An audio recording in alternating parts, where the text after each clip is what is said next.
Dahil po sa holiday season rush na, titindi daw ang pagsisikip ng daloy ng trapiko dahil sa inaasahang pagdami ng mga sasakyan sa mga pangunahing lansangan po dito sa Metro Manila. Alamin natin ang lagay ng trapiko mula kay Erlo Bringas live. Erlo, kumusta na? Ano itsura ng likod mo dyan? Alex, nandito tayo ngayon sa parte ng northbound lane ng EDSA. Partikular dito tayo sa tapat ng Mega Q-Mart. Mula pa alas 3:30 ng hapon kanina.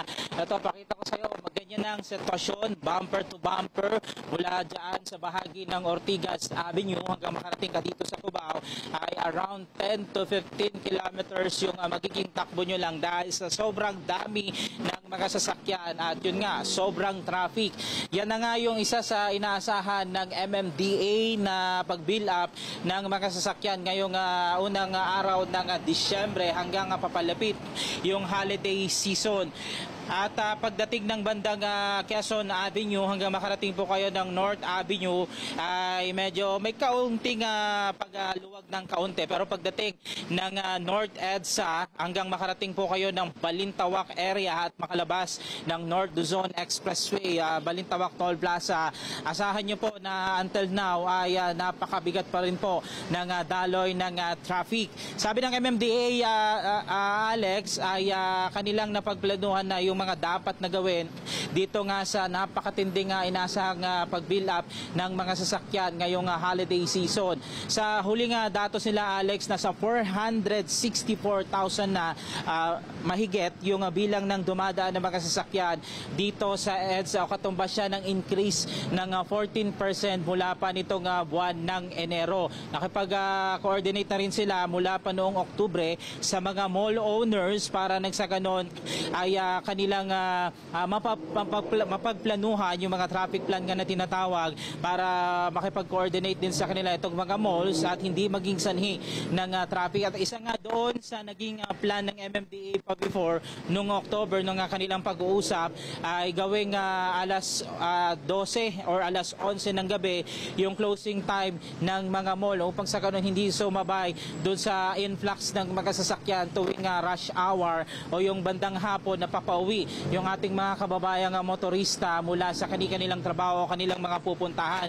At remind natin doon sa ating mga kababayang motorista ay medyo kaunting pasensya lang kasi talagang ganito po ang magiging sitwasyon at ngayong holiday season, asahan nyo po yung mas matindi pang traffic dito, lalo na dito sa EDSA at ilang pang mga major thoroughfares. Pero ang sabi ng MMDA, may inilatag naman silang mga traffic personnel para umalalay nga doon sa ating mga kababayang motorista na tutungo kahit saan pang mga lugar dito sa Metro Manila, partikular nga dito sa EDSA. At yung muna ang update mula rito sa EDSA Cubao, Alex. Okay, Erlo, dun ba sa kaba ng EDSA ay wala na ba mga road construction? Wala na bang kinukumpuning mga lansangan? Ayos na? At meron bang plano ang MMDA na kapag holiday season, wala munang mga patsi-patsing pag-espalto ng mga kalsada dyan?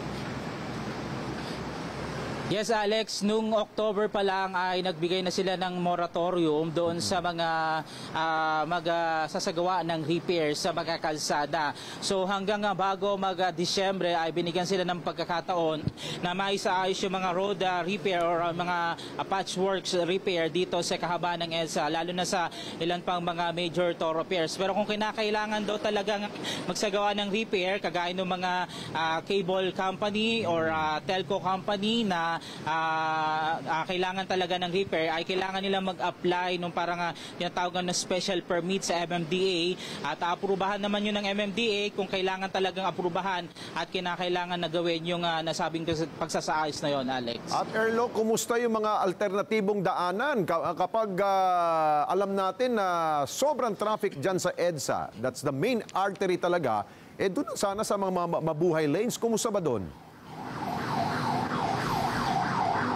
Well, Alex, bago itong Disyembre, tumutong itong Disyembre, ay nagkasa na rin clearing operations ng MMDA for the Mabuhay Lanes para nang sa ganun magamit din ng ating mga kababayan at hindi maipit sa matinding traffic, particular dito sa EDSA. Kaya isa rin yan sa pinopromote ng MMDA sa ngayon na gumamit ng mga itinalagay nilang Mabuhay Lanes para nang sa ganun yung ating mga kababayan ay hindi ma-traffic or maipit sa matinding daloy ng trapiko, particular dito sa EDSA at ilan pa mga major thoroughfares, Alex. Okay, siguro panghuli, bago kita pakawalan na Erlo, ha?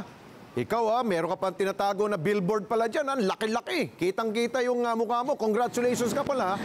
Baka ingat lang tayo sa mga driver, mga malula doon sa kakatingin doon sa mukha mo doon, ha? Cause of traffic daw, Alex, cause of traffic.